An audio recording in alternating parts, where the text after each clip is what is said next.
అందరికీ నమస్కారం. నేను మీ అను. ఎప్పుడైతే గదిలోకెళ్ళా, ఎందు తలనిమురుతూ హిమజ కోసం ఆలోచిస్తూ నిద్రలోకి జారుకున్నాడు. మధ్యరాత్రిలో మెలకువ వచ్చి పైకి లేచాడు. బయట లాన్‌లో నించొని ఏంటి ఎంతగా ఆలోచించినా ఆ హిమజ నాకు గుర్తు రావడం లేదు. తనని కలిసినట్టుగా నాకనిపిస్తుంది కానీ, ఎంత ఆలోచించినా గుర్తు రావటం లేదు దేవుడా అనుకుంటూ, అక్కడే ఉన్న కుర్చీలో కూర్చొని ఆలోచిస్తాడు గట్టిగా కళ్ళు మూసుకొని. టక్‌మని కళ్ళు తెరిచి తనని ఒక పార్టీలో చూశాను. యెస్. అవును. ఆ అమ్మాయి నాతో మాట్లాడిందని ఆలోచిస్తూ, హిమజ తనని ఎలా కలిసిందో నెమ్మదిగా కన్నులు మూసుకొని గతంలోకి జారుకున్నాడు. ఆ రోజు ఫ్రెండ్ బర్త్‌డే పార్టీ ఉందని ఆకాష్, శౌర్య వెళ్లారు. అప్పటికే కోమలితో లవ్‌లో ఉన్నాడు. అప్పుడే ఆ పార్టీకి హిమజ వచ్చింది. తన ఫ్రెండ్స్‌తో మాట్లాడుతూ సూర్యని చూసి మనసులో వీడు చాలా అందంగా ఉన్నాడు. పెళ్ళంటూ చేసుకుంటే ఇతన్నే చేసుకోవాలని రెప్ప వేయటం మర్చి సూర్యని తనివి తీరా చూస్తుంది. తన పక్కనే కూర్చున్న హిమజ ఫ్రెండ్ ఏంటే అంతగా తినేసేలా చేస్తున్నావు? అంతగా నచ్చేసారా పోలీస్ ఆఫీసర్? సిగ్గుపడి నచ్చడం కాదు. లైఫ్ లాంగ్ తనతోనే ఉండాలని ఫిక్స్ అయ్యాను. హిమజ ఫ్రెండ్స్ అందరూ ఓ అంటూ అరిచి ఒక పందెం వేసుకున్నారు. నిజంగా నువ్వు సూర్యని లవ్ చేస్తే ఇప్పుడే వెళ్ళి ఐ లవ్ యూ చెప్పాలి. లేదంటే నువ్వు ఓడిపోయినట్టే అని. హిమజకి అసలే ఇగో ఎక్కువ. పొగరుగా డన్. ఈ పందెంలో గెలిచేది నేనే అని పక్కనున్న ఫ్లవర్ తీసుకొని సూర్యకి ఐ లవ్ యూ చెప్పడానికెళ్ళింది.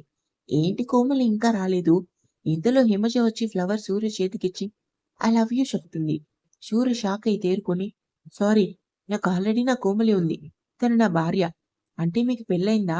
లేదు తనని చూసినప్పుడే భార్యగా ఫిక్స్ అయ్యాను అంటాడు. ఇంతలో రే మామ అదిగోరా మా చెల్లి అచ్చం తెలుగింటి అమ్మాయిలా ఎంత చక్కగా రెడీ అయిందో చూడు.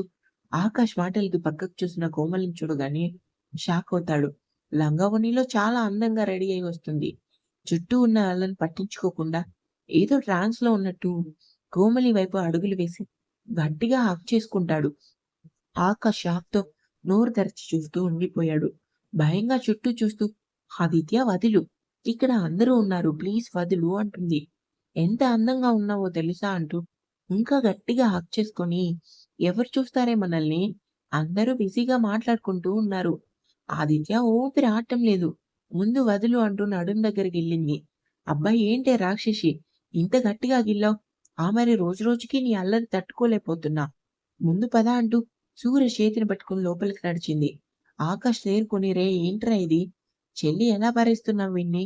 ఉఫ్ దేవుడా ఏంటయ్యా ఇది? మరీ ఎక్కువైందంటూ కోమలి చెంప మీద ముద్దు పెట్టి ఇప్పుడు చెప్పరా? నీకు దండం పెడతానురా నాయనా! ఊ అంటే ఇక్కడ చెల్లి మెడలో పసుపు తాడు కట్టేలా ఉన్నావు. నవ్వుతూ తను నా భార్య. ఎప్పుడు ఇక్కడ అంటూ గుండె మీద చెయ్యి వేసుకొని ఫిక్స్ అయిందా? అంటూ కోమలి వైపు చూశాడు. కోపంగా చూస్తూ ఫేస్ పక్కకు తిప్పుకుంది. ఇదంతా చూస్తున్న హిమజ కోపంగా తన ఫ్రెండ్ దగ్గరికెళ్ళింది. అందరూ హిమజని ఎగతాళి చేసి నవ్వారు. కోపంగా అందరి వైపు చూసి పందెం ఓడిపోయిందన్న ఇగోతో పార్టీ నుంచి బయటకు వచ్చేసింది. ఎందుకే అంత కోపం? ఇప్పుడు నేనేం చేశానని? ముద్దు కదా పెట్టుకున్నాను. ముద్దు పెట్టుకున్నావు. చెప్పడానికి కూడా సిగ్గులేదు. అయినా ఇలా అందరి ముందు పెడతారా? కొంచెం కూడా సిగ్గులేదు నీకు. అబ్బా! చంపకే సారీ. ఇంకెప్పుడు ఇలా చేయను. సరే బుద్ధిగా ఉంటాను. గట్టిగా నవ్వుతూ నిజంగా నువ్వు భలే మాట్లాడతావు ఆదిత్య అంటూ తన చేతిని పట్టుకుంది. అదంతా తలుచుకుంటూ బాధపడుతూ లోపలికొచ్చి బెడ్ మీద కూర్చొని ఆలోచిస్తూ ఒక నిర్ణయం తీసుకొని సంజయ్‌కి కాల్ చేసి మాట్లాడి నిద్రలోకి జారుకున్నాడు. ఉదయం అవుతుంది. గౌతమ్ గార్డెన్‌లో కూర్చొని కాఫీ తాగుతూ పేపర్ చదువుతున్నాడు. ఇంతలో తన ఫ్రెండ్ శేఖర్ వస్తాడు. ఎలా ఉన్నావన్నయ్య? ఏంటి చాలా రోజుల తర్వాత మా ఇల్లు గుర్తొచ్చింది? అలాంటిదేం లేదు చెల్లి. ఎలా ఉన్నారు అందరూ? ఇంతకీ గౌతమ్ ఎక్కడ? అదిగో అన్నయ్య పేపర్ చదువుతున్నారు పదన్నయ్య. ఎలా ఉన్నావురా? కనీసం ఫోన్ కూడా చేయటం లేదు. వెనక్కి తిరిగి శేఖర్‌ని చూడగానే ఎక్కడ లేని ఆనందం వచ్చి గట్టిగా హగ్ చేసుకొని ఏంటి ఇంత సర్ప్రైజ్? ఎలా ఉన్నావు? ఫ్యామిలీ అంతా బాగున్నారా? నవ్వుతూ నువ్వేం మారలేదురా. అందరూ బానే ఉన్నారు. ఇంతకీ సూర్య ఎలా ఉన్నాడు? ఆకాష్, అంజలి, హరి అందరూ బావున్నారు. ముందు లోపలికి పద మాట్లాడుకుందాం. అంత టైం లేదురా. అయినా ఇక్కడే బావుంది ముందు కూర్చో అని ఇద్దరూ మాట్లాడుకోవటం మొదలుపెట్టారు. మీ ఇద్దరు మాట్లాడుతూ ఉండండి అన్నయ్య. నేను తినటానికి ఏమైనా తీసుకొస్తానని చెప్పి లోపలికెళ్ళింది మమత. ఇప్పుడు చెప్పరా సూర్య ఎలా ఉన్నాడు? ఇంకా అలానే ఉన్నాడా చెప్పురా? కోమలి చనిపోయిందని వాడు మనిషిలా అయితే లేడు. పోలీస్ ఆఫీసర్‌తో మాట్లాడి వాడి పరిస్థితి చెప్పి లీవ్ అడిగి ఇక్కడికి తీసుకొచ్చి ఆకాష్ సీఈఓ చేసే టైంలో వీడిని సీఈఓ చేశాను. కనీసం మారతాడని చెప్పురా. వాడింకా అలానే ఉన్నాడా? లేదంటే గౌతమ్ నవ్వుతూ వాడిప్పుడు చాలా సంతోషంగా ఉన్నాడురా. కోమలి చనిపోయిందని తెలిసిన క్షణం ఒక పోలీస్ ఆఫీసర్ అయ్యుండి తనని నేను కాపాడుకోలేకపోయినా నాన్న నాకు ఈ జాబ్ వద్దు అని డ్యూటీకెళ్ళటం మానేశాడు. నేనే పోలీస్ ఆఫీసర్‌తో మాట్లాడి వాడి పరిస్థితి చెప్పాను. వాళ్ళు వాడి బాధను అర్థం చేసుకొని లీవ్ ఇచ్చారు. వాడికి నేను ధైర్యం చెప్పడానికి చాలా ప్రయత్నం చేశాను. వాడసలు ఈ లోకంలో లేడు. ఎంతగా అంటే మాటల్లో చెప్పలేను. అప్పుడే ఆకాష్ వాడిని కనీసం మనిషిగా అయినా చూడాలని ఈ ఆఫీస్ పనిలో దింపాడు. చారి, ఆకాష్ ఇద్దరూ వాడికి తోడుగా ఉండి ఈ రంగంలో కూడా పని సాధించాడు. తక్కువ సమయంలో చాలా సాధించాడు. ఒకరోజు నా దగ్గరకొచ్చాడు. నాన్న, ఈ ఆఫీస్ వర్క్ నన్ను మనిషిగా చేయటం కోసం చేశారు కానీ కోమలిని చంపిన వాళ్ళని నేను అస్సలు వదలను అని నిర్ణయం తీసుకొని కోమలి కేస్‌ని సీక్రెట్‌గా డీల్ చేస్తున్నాడు ఎవ్వరికీ తెలియకుండా. ఏంట్రా నువ్వు చెప్పేది? ఇప్పుడు వాడు మునుపట్లానే ఉన్నాడా? నవ్వుతూ అవునురా. కోమలి వెళ్తూ వాడి జీవితంలో వెలుగునిచ్చి వెళ్ళింది. ఆ వెలుగు ఇందు. ఈ ఇంటి కోడలు స్వయాన మమత మేనకోడలు వాడి మరదలు. ఇంతకు మించి సంతోషం ఏముంటుందిరా? మరి కోమలి కేసు ఒక్కటే డీల్ చేస్తున్నాడా? లేదంటే మొత్తం డ్యూటీ చేస్తున్నాడా? లేదురా. కోమలి కేసు ఒక్కటే డీల్ చేస్తున్నాడు. వాడు మళ్ళీ మునుపటిలా డ్యూటీ చేయాలని నాకు ఆశగా ఉందిరా. వాళ్ళిచ్చి లీవ్ అయితే మరో 4 రోజుల్లో ముగుస్తుంది. తర్వాత వాడిష్టం. ఆఫీస్‌కి పరిమితం అవుతాడో, లేదంటే వాడి కర్తవ్యం కోసం డ్యూటీకెళ్తాడో అర్థం కావటం లేదు కానీ, వాడు డ్యూటీకి వెళ్ళాలని నేను ఎంతగానో ఎదురు చూస్తున్నా. లేదురా, వాడి మనసు మారుతుంది. నువ్వు దిగులు పడకు. వాడికి చాలా టాలెంట్ ఉందిరా. కొద్ది రోజుల్లోనే ఆఫీస్‌లో నంబర్ 1గా ఎదిగాడంటే, వాడి డ్యూటీ ఎంత బాగా చేస్తాడో ఇప్పుడు అర్థమవుతుంది నాకు. అవునురా, చూద్దాం. వాడి నిర్ణయం ఎలా ఉంటుందో. ఈ వారంలోనే ఆకాష్ పెళ్లి. నవ్వుతూ అయితే ఫుల్ ధమాకా అన్నమాట.